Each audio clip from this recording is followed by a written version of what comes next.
Hello everybody, this is Daddy Rick again. I hope everybody is fine, especially with this COVID-19 scare. We can say it worldwide, especially to all OFWs around the world, in the Middle East, and other places that's been affected by this unfortunate situation of this virus. So, welcome to our new topic. This is a requested topic by one of our follower, but she wanted to be anonymous for this situation. Her question is: should your in-laws feel jealous when your partner is giving you gifts? Okay. That's an interesting topic actually, because as I said, I'm giving up point of views according to my own experiences. It's not just coming from nowhere. Okay, experience with some friends, family, everything. Should your in-laws? So I generalized calling them, because you have your parent-in-laws, siblings of your husband or your wife, right? Should they feel jealous? For me, it should not be on that situation, or they should not feel jealous when your partner is giving you gifts, or if you are giving gifts to your partner. Depends if you're the husband or the wife. Because on that situation, as I said, as a parent, this comes with the topic, just like with my point of view regarding the divine intervention for Sarah G and Mateo G nuptial, the hidden nuptial. They try to hide with Sarah G's mom. As I mentioned on that topic, our children is our responsibility. They are not. We don't raise them to be our future investment. Right? So for that matter, if we as parents raise our children in a good manner, with a good relationship, it is because we wanted them to be a good person when they grow up. And if you experience the same thing when you're young, newlywed, and your in-laws are not having those negative feelings towards you as their daughter or son-in-law, why you should feel things which you don't experience when you are young as a newlywed? Or if you experienced it, why you should continue the thread regarding that situation? That's what I'm saying. If we found, or if we find an experience is not totally good, we should change things out when we have our own family, our own children, and raising them. So the world will change, right? The world will change if it will start from us. So sorry, why you need to feel jealous if your son or your daughter is giving a gift to his partner? Generally, when they are single and they have their good job or earning good or something, and they are doing that before they got married. When they start the plan of building their own family, we should be happy that they are doing the best to make that relationship strong. Sometimes it's about just being good to the partner. That's why he or she thought that she will buy that material as a gift, or such reason. Maybe there is no occasion, there's no birthday, there's no anniversary or something, but that is part of a good relationship for couples, right? Appreciation is what we call it. So you should be proud. you should be happy. You should be very supportive that your child is doing that to his or her partner, so they can build a strong relationship while walking and crossing that road, that journey to forever. Because the continuous flow of having that good relationship together will keep them hand on hand on crossing that bridge, and the time that they will call it, I found my forever, as I mentioned in my Road to Forever series before, in the love month, February. Right? So if you will do it like that way, sometimes there are parents that saying, just like the old saying in Tagalog, that hindi ka makakarating sa patutunguhan. Sino mang hindi marunong lumingon sa pinanggalingan ay hindi makakarating sa patutunguhan. So, it ended because of that jealousy, that envy inside the parents or the siblings, that they gain much, their brother or their son or their daughter, whatever, is giving them much when he was single. He's trying to return such favor to the parents or to the sibling, to help the things. But don't we realize that it comes to an end, that they will have the plan to have their own family, the plan to build their own home. Right? So, because everything stops, they will be angry. As the situation happens like, or as what we say, the only thing that can damage metal is its own rust. So don't be a rust with that relationship. I experienced it firsthand because I grew up with a broken family. My parents were separated when I was in third year in high school, and I had to step on my dad's shoes at an early time. I talked about it before. So do you want it to happen just because you just want to grab all your child's or your siblings' earnings or whatever they are having for you, and not to be shared to another person that is not part of the family? Having a family is growing the family, right? Sooner or later, you will have your grandchildren, your niece, your nephews, right? Why can't you just be happy for him or for her building this home for his own happiness? Because if you will feel jealous of this situation, you are destroying that relationship.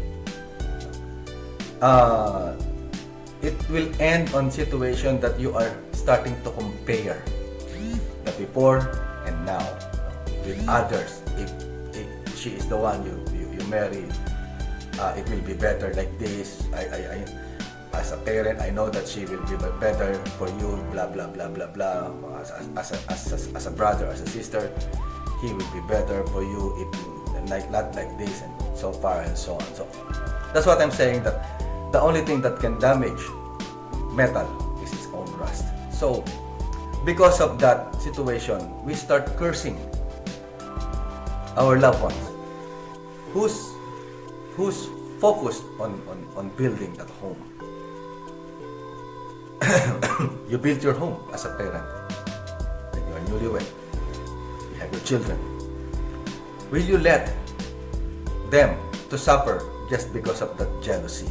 Because sometimes like for a mom, and you see your son gave earrings to your daughter-in-law, then suddenly you felt jealous.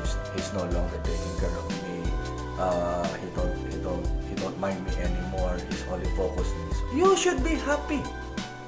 Have you ever think that the only thing that amount in his hands is good enough to appreciate his wife, the mother of his children, for his job, for his faithfulness, his part of being the as what we call in Tagalog, ilaw ng tahanan, or the light of that home.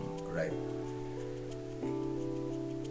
If your husband did that to you before, so you had your experience, you had your part, and you should be thankful that your son is doing that to your daughter-in-law, or your daughter is doing that to your son-in-law. Because as I said, a relationship should be a two-way relationship. No? It cannot be one way that you're just giving and giving, and you're just accepting and without giving back. Right? So it has to be a give and take relationship. Some person or some part of the couple, just like me, I'm earning, I'm the breadwinner for the family.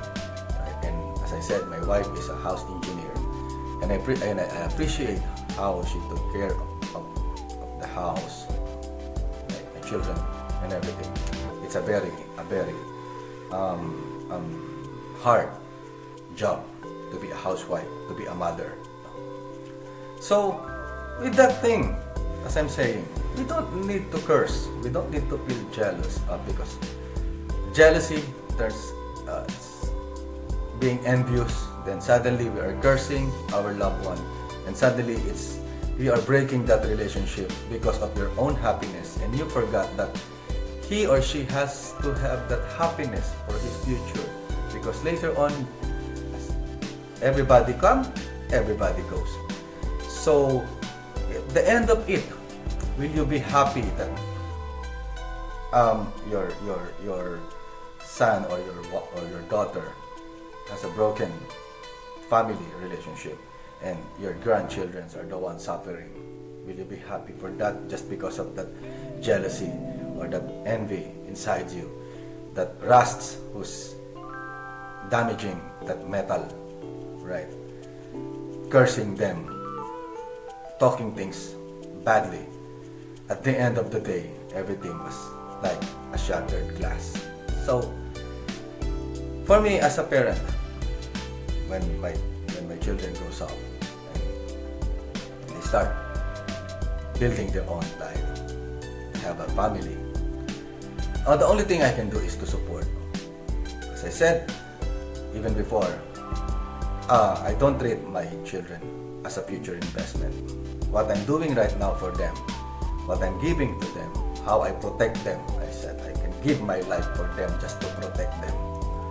As my father taught me when I was young, even the situation that we've been a broken family, don't touch my family, or you will regret when I return the favor to you. So I just don't want to be harsh regarding the word that he used, right? So that's the situation. We should be happy. We should be proud as parents that you see your child loving, caring, respecting, trusting that person that he called his the one, his my one, my love, and everything. Because as I said, you have to found the love, you have to found the person before you will be joining together, crossing that bridge, that road to forever, right? So don't be the hindrance, don't be the rusts on that metal because of that jealousy. Be proud, be happy, because your child is doing the right thing of taking care of building a strong relationship with that family that he is starting to grow. So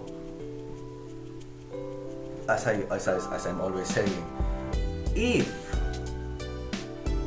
you had that bad experience on your marriage when you are young, or if you had a good relationship as a couple, right?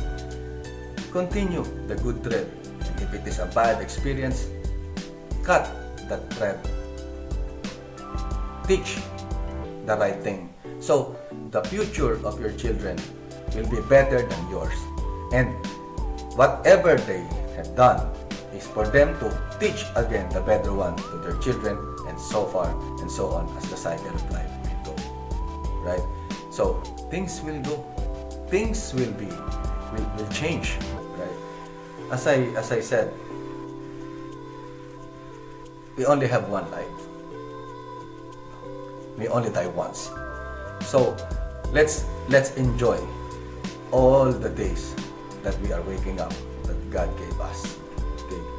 So, when you wake up in the morning, be a blessing to everybody around you, not just with your family, not just with your friends, to all, right? Because God gave you that blessings, and you should share that blessings to others, the people surrounding you. So stop the hate, stop the jealousy, stop that envy inside, that your child forgotten about you. No, you will never be forgotten, because they are our what we call the fruit of the loom, right? And if you train them, teach them, taught them everything good to have that future, and when they are doing it, you should be happy, you should be proud, not to break it because you are getting greedy. Let's use the worst word. You're getting greedy because your child is earning good and you just want to grab everything back to you because of, as I said, you think that it should be a return. No. Being a parent is a responsibility for our children, for them to do the same thing when the circle or the cycle turns around, and they are the one as a parent now, and they will do the same to their children. So changes comes. Instead of being worst, we are going to a better future, right? So don't be. Always remember that what you provided with your children is your responsibility.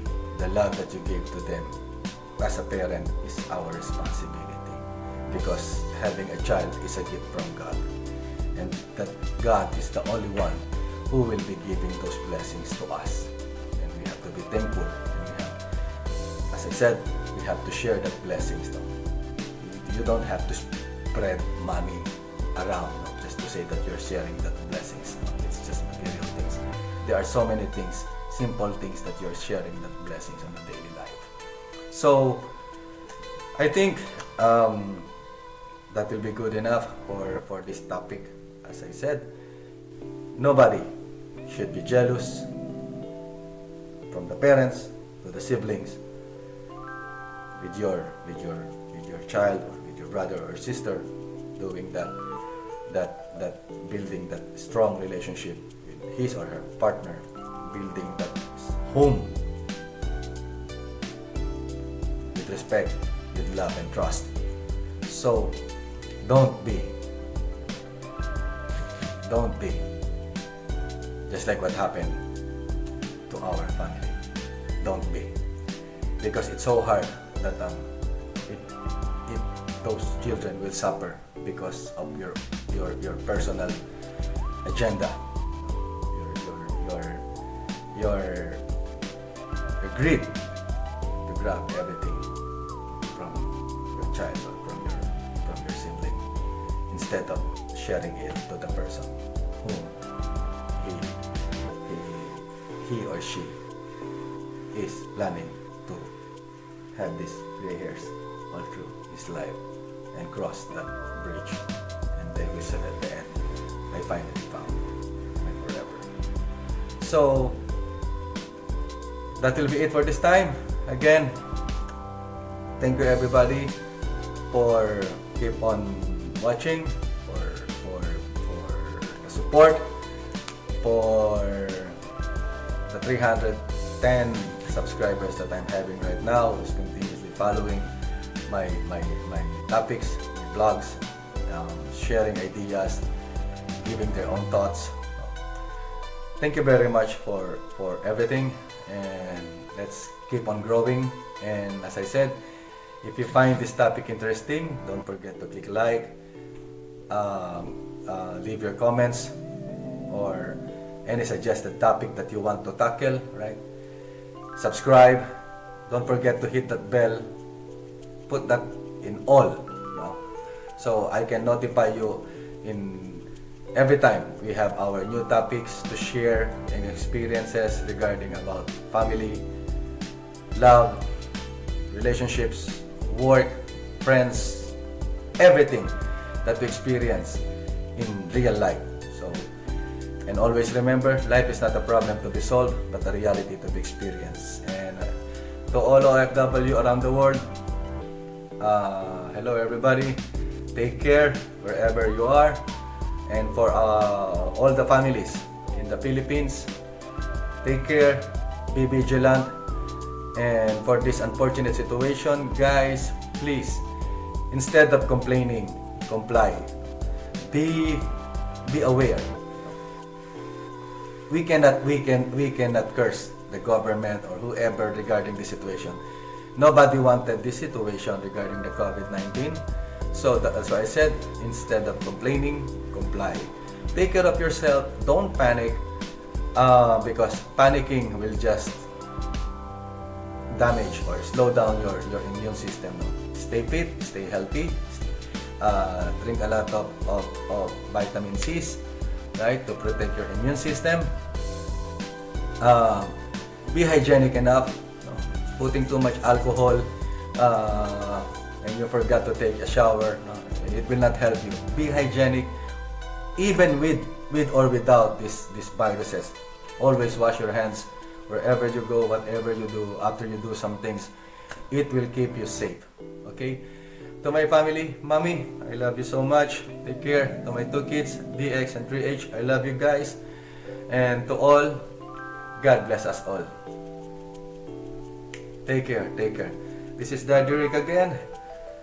And have a good day. See you next topic, or see you next on the next video. Have a good day, guys. God bless.